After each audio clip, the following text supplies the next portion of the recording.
तो समय अभी सुबह की 8:30 बज रही है। तो जैसे ही सुबह उठे तो दीक्षा भूली ने सुबह सुबह गर्म नाश्ता भी बना दिया है और आज के नाश्ते में मैगी बना रखी है, बाकी शिमला मिर्च, पनीर, प्याज मिक्स सब्जी बना रखी है और गर्मा गर्म रोटी। और साथ में भाई साहब यहाँ अनीता तो लग गई खाना पचकाने पे। हेलो, रात को नींद आ गई थी? चल बढ़िया। तो सुबह का नाश्ता भी कर लिया है और हमें नाश्ता कराने के बाद दीक्षा भूली अब जा रही है क्लिनिक पे। दीक्षा भूली यहाँ क्लिनिक पे जॉब करती है और ये लगभग 1-1:30 बजे आएगी, तब तक तो हम यहाँ से जा चुके होंगे। चल ठीक है, ध्यान रखना अपना, ठीक है? अरे तब अगली बार मिलेंगे, ठीक है? ये अरे वाह, देखो भाई एक ही रात में इनकी दोस्ती हो गई। बिल्कुल बिल्कुल, ये दोस्त बन गए तेरे, देख लिया। जरूर जरूर जरूर जरूर, ठीक है। और बाकी यहाँ हमारे साथ अभी अखिल का छोटा भाई है। दीक्षा बहन तो जा रही है अभी क्लिनिक पे और दीक्षा के जाने के बाद तो ये यहाँ पे उदास हो गए हैं। हर किसी के साथ घुल जाती है भाई। चलो अच्छी बात है, ये टैलेंट हर किसी के अंदर नहीं होता है कि किसी के साथ भी घुल जाओ। तो समय लगभग 10 बज गई है और इसके से एक गाड़ी सीधे हमारे गांव के लिए जाती है। वो लगभग 12:30 से 1 बजे के बीच में जाती है। तो मैंने अनीता के लिए और अपने लिए 2 सीट रखवा दी उस वाली गाड़ी में। और दीक्षा भूली तो अपने क्लिनिक चले गए, लेकिन यहाँ पर हमारे लिए कपिल भोला बना रहा है गर्मा गर्म चाय। हाँ बोला, बन रही चाय? ठीक है बोला, ठीक है। बाकी अब गर्मा गर्म चाय पीते हैं, थोड़ी देर तक गप्पे मारते हैं। और वैसे भी टाइम का भाई साहब शहरों में पता ही नहीं चलता है कमरे के अंदर। और ये तो लगी भैया उल्टी की गोली खा लूं, उल्टी की गोली खा लूं। हैं, रुक जा भी 1-2 घंटे है बचे हुए। इसको बहुत टेंशन हो रही भाई, ये बोल रही भैया बस आज घर पहुंच जाऊं, वही बहुत हो जाएगा है।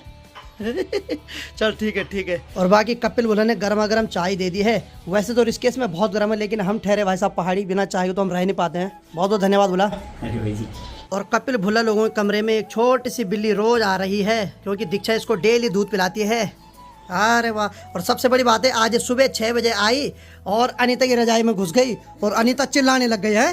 कोई सांप तो नहीं आ गया? हाँ, चुपचाप अनीता के बगल में सो गई रजाई में है और डर भी नहीं रहे, राम लंगड़ा भी रही भाई, मतलब चोट लग रही है इसकी।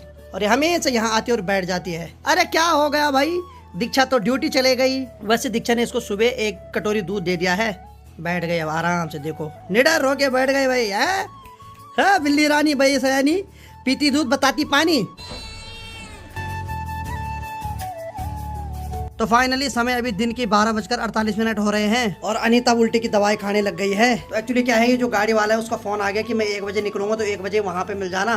तो मैंने उसको बोल दिया भाई गोली खा, अब निकलने का टाइम आ गया यहाँ से। बाकी भाई कपिल भाई ने बहुत साथ दिया, बहुत बहुत धन्यवाद बोला एक बार फिर से। और बाकी अब कमरा छोड़ने की बारी आ गई, तो भाई साहब बहुत बहुत धन्यवाद। चलते हैं अब, ठीक है, मिलते हैं बहुत जल्द। चलिए भाई निकलते हैं यहाँ से, क्योंकि गाड़ी भी जल्दी आने वाली है।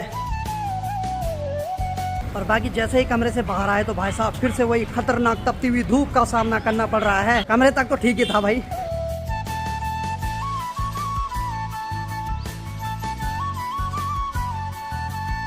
तो चलिए जी फाइनली हम मेन रोड के पास पहुंच गए हैं। बाकी वो जो गाड़ी यहीं पे आएगी, यहीं से हम बैठेंगे, फिर जाएंगे गांव के लिए। तो बाकी जैसे हम गाड़ी का इंतजार कर रहे थे, तब तक दीदी जी मिल गए हमको यहाँ पे। दीदी क्या हाल है? सब बढ़िया। हालांकि दीदी ने हमको नहीं पहचाना, क्योंकि ये चंबा से आगे जाते हैं उसके बाद पहचानते हैं। मैंने खुद बोला दीदी कहाँ हो, तब दीदी ने गौर से देखा, अरे हाँ, मतलब चलो ठीक है।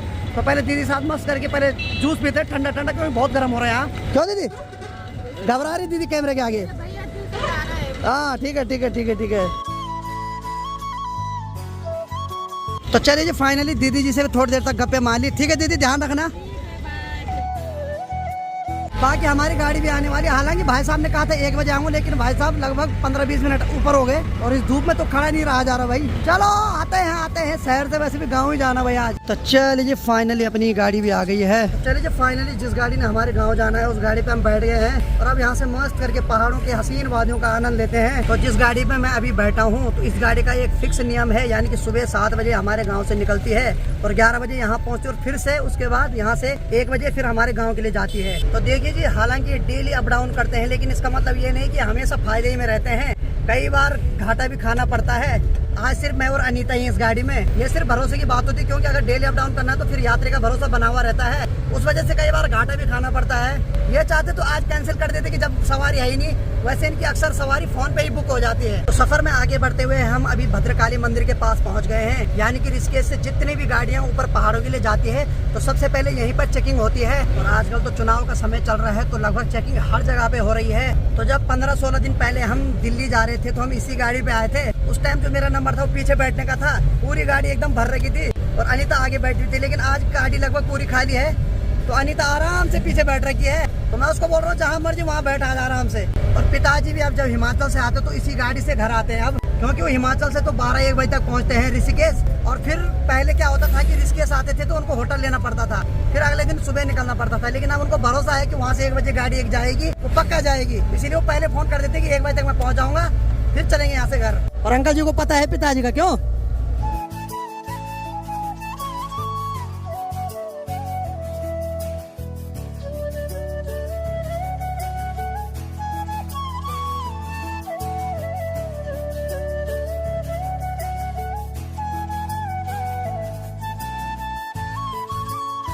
तो 60 किलोमीटर की खड़ी चढ़ाई पार करने के बाद हम अभी चंबा मार्केट में पहुंच गए हैं। जैसे ही हम चंबा मार्केट पहुंचे तब तक अनीता की नींद भी खुल गई। हाँ जी, हेलो, ठीक ठाक नींद आई अभी ने? सही है, सही है।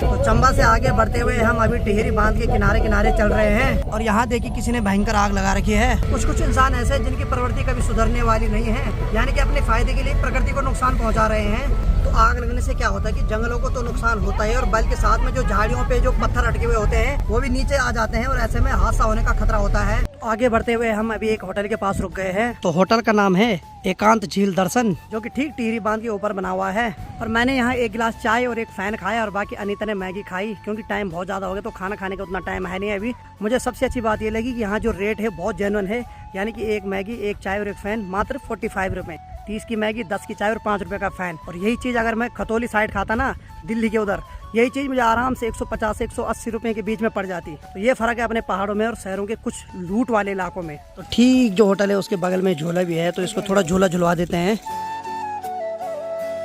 तो थोड़ा मैगी खाने से अनीता का मूड थोड़ा फ्रेश हो गया है। और बाकी अभी ड्राइवर भाई साहब भी खाना खा रहे हैं और उसके बाद निकलते हैं यहाँ से हसीन सफर में। चले जी निकलते हैं यहाँ से, क्योंकि समय अभी 4:15 हो रहा है। तो लगभग 5:30 बजे तक हम पहुँच जाएंगे घर।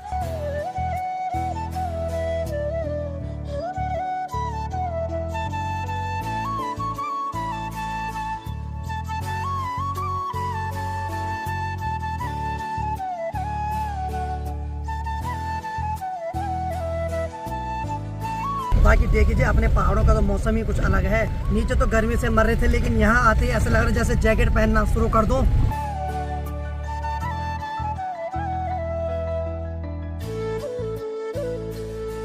तो चलिए जी फाइनली अपने गांव के ऊपर जो सड़क है वहाँ पहुँच गए हैं। ठीक है अंकल जी, धन्यवाद। अरे इसके चेहरे पे खुशी देखो भाई। हाँ। तो भाई साहब काफी खुशी हो रही है मन में कि अपने गांव आखिरकार पहुंच गया हूं। तो सबसे पहले माँ दुर्गा को प्रणाम करता हूं। हे माँ दुर्गा, जाते समय भी तूने राजी खुशी भेजा और आते समय भी तेरी आशीर्वाद से हम राजी खुशी घर आ गए हैं। तो भाई माँ दुर्गा का आशीर्वाद आप सब पर बना रहे। चलिए जी फाइनली अपने गाँव के रास्ते पे चल रहा हूँ अभी। और अनीता बोल रही भैया आज वाला अजीब सा लग रहा है यहाँ। एक्चुअली 16-17 दिन दिल्ली रही ना, तो थोड़ा इसको अजीब सा लग रहा है यहाँ, क्योंकि शहरी बन गए भाई। है वहाँ की आदत पड़ गई थी। ए बाबा, शहरी बन गई थी। शुगर करो जल्दी ला देने, तो ये वहीं रह लेते भाई साहब। चले घर चलते हैं। शेरू बेचारा बेताब होगा हमसे मिलने के लिए, और माँ तो होगी भाई। तो फाइनली भाई अपने घर आ गया हूँ और काफी खुशी महसूस हो रही भाई आज। कैसा लगत बा? अच्छा लगत बा, सही है। पहले मधुली को देखत बा। अरे वाह, अनीता तो आने से पहले ही मधुली और बिंदु को देखने जा रही भाई, और उसने भी इसकी आवाज सुन ली। ओ भाई साहब, ओ हमारी माता श्री भी है भाई यहाँ। क्या बात है, क्या बात है। आइए आइए आइए। तो फाइनली माँ जी के दर्शन हो गए। माँ जी प्रणाम। अरे वाह भाई वाह, अपनी माँ मिल गए भाई साहब। तो मुझे खुशी है कि माँ भी मिल गए और आप लोगों के आशीर्वाद से पिताजी की तबीयत भी एकदम ठीक है। कुल मिला के बात है कि कोई अनहोनी नहीं हुई मेरे घर में, नहीं तो मैं बहुत घबरा गया था, लेकिन सब बढ़िया हो गया भाई। कैसा क्या हाल है? ठीक बाबा। ऑडियंस भी बहुत मिस कर रही थी, देख लो भाई माँ को हमें। ठीक है ना? तब ठीक है अपनी माँ भाई। चलो ठीक है ठीक है। तो भाई मेरी माँ तो आपको हाई फाई कपड़ों में तो कभी दिखेगी नहीं। मेरी माँ है सिंपल पहाड़ की नारी, और इनका यही जीवन भाई साहब सबसे अच्छा लगता है मुझे। और माँ ठीक है ना? हाँ ठीक है ठीक है ठीक है ठीक है। चलो बढ़िया भाई, माँ जी खुश हो गए, हम आ गए हैं और घर में भी रौनक आ गई भाई।